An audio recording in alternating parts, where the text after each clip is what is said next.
Good morning, dear ones.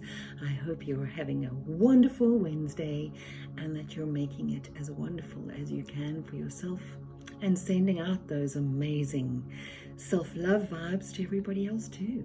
So today I'm talking to you about the next law, or universal law, and this one is the law of attraction. Now everybody knows about the law of attraction, and if you are not familiar with it, I think it's 2004 if I'm not mistaken, or maybe 2007, The Secret deals only with the law of attraction, and those of you who have watched it, you will perhaps know how it works, and those of you who have not watched it, you can actually get a hold of it on Netflix at the moment. So that's quite exciting. It's available for anybody who has Netflix to watch, and do yourself a favor because it actually does work very well. It speaks to you about how that actually works. But I'm going to tell you about it anyway, as we are doing all of the universal laws. Undoubtedly, it is the most talked about universal law, and it is used for manifestation. It says that like attracts like, and you get what you focus on. What you think about, you bring about. Not only that, but you have to believe what you are seeking is possible to attain. It's similar to the law of vibration in this way. It's important to know how to vibrate at a level that attracts what you're seeking. So if you constantly have a base of fear when you are trying to manifest, you're never going to be able to manifest it. If you have some tiny little nano inkling that perhaps this is not possible, that is going to permeate and be toxic throughout your entire vibration, and unfortunately is not going to bring about what you think about, because you are still thinking about how it's not going to happen. If you want love but do not give love, for example, you're sending the universe a message about your priorities. If you repeat an affirmation but don't believe what you're saying, it's useless. When we focus on what we want versus what we don't want, it will show up in our lives. So very often we are in a situation of, I don't want this, and I don't want that, and I don't want the next thing. And what happens is you keep getting those things, and you sort of like, why is this happening to me? And it's happening to you because you're focusing on what you don't want. I don't want conflict in my relationship. Boom, conflict in your relationship. So when you believe that it is possible to have calm, love, and have a harmonious relationship, if you believe that wholeheartedly from the depths of your soul that it is possible and that it will happen, and you continue to believe that, it doesn't help if you just believe it for now, for today. You got to really seriously believe it.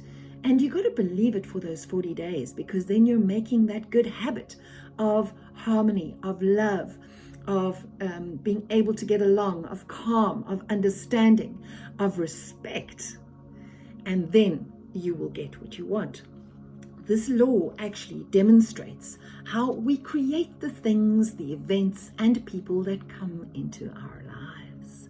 Our thoughts, our feelings, our words, our actions, they all produce energies, which in turn attract like energies. Negative energies will obviously attract negative energies, and positive energies will attract positive energies. There is an observation cycle that helps to understand non-deliberate action. Number one, you observe what you receive and have in your life, whether it is positive or negative.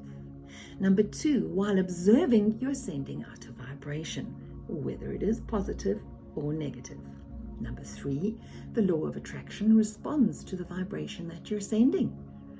Number four, as a result, you're receiving more of what you are vibrating, whether it is positive or negative. Now, although this law seems to stand on its own and seems to be the most well-known of the laws, it is in fact a culmination of the other laws: vibration, cause and effect, and compensation. Because of the law of vibration, because everything in our universe is circular, the vibrations that we send out return to us. This directly relates to the vibration of our thoughts and what we believe. If we believe that a situation is going to be difficult, or that a person is going to be very difficult when we're going to interact with them, we are already sending that vibration out. And that person is just going to make what we think right. They're just going to confirm it for us. Look, many of us have had bad memories from our childhood, or from previous relationships, or from whenever. And when we think about that time in our lives, we feel the emotions attached to those memories. We may feel hate or sadness when we think about those memories. And when we feel those emotions in the here and now, it then creates more of that negative energy now. When we're able to understand that the thought pattern that we have created then, in that moment, then we're able to change those patterns. Now, this understanding can lead us to forgiveness and letting go of the negative energy attached to that memory, which results in us sending love to that memory, breaking that old thought pattern and the positive energy that we then send to then we feel in the here and now. So that's how the universe works with the circular motion and what we send out. When we think about something that perhaps was quite damaging in our childhood, we think about how we felt at that particular time and the vibrations attached to that feeling, to that emotion, to that thought we feel now, even though it happened back then. So when we think about it, we need to forgive, because remember, forgiveness is not being a vessel for the negative energy associated with that act. So when we think about perhaps a situation where we had a difficult parental interaction, or perhaps we had a very difficult interaction with somebody at school during our formative years, or an adult, when we think about that and we think about the hurt that was caused at that particular time, we are bringing that vibration, that thought, emotion, that feeling, we are bringing that into the here and now because we feel it now.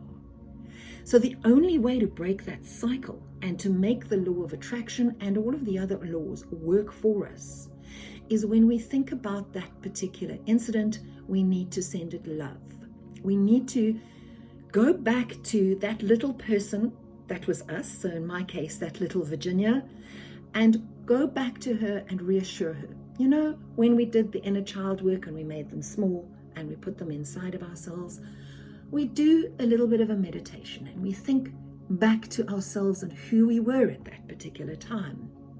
And the person here, we are now, goes back to that person. Imagine yourself going back to your little self and reassuring and loving and saying, you know what? You don't have to hold on to this negative emotion. You don't have to believe what anybody else says to you about yourself, because what others think about us is none of our business. We cannot get into anybody's head and change their ideas about us. We can only, just like happiness, change only comes from within.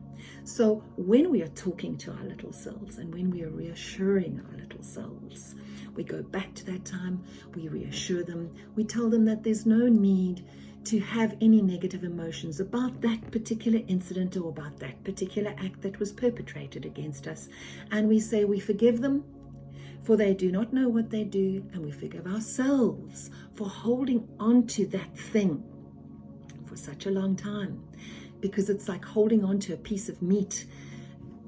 If you keep holding on to that piece of meat and you carry it around with you, eventually it's going to go off, it's going to stink, it's going to have the flies and maggots on it and everything. And that's exactly what we do when we hold on to those old things.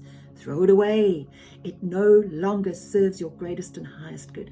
Throw it away, let it go, and be in yourself. This is an act of self-love, to forgive and to let go all of that negative energy from the past. And why? Because once we let go of that negative energy from the past, we are now healing in this moment And when we heal in this moment, we are creating more of the love of ourselves.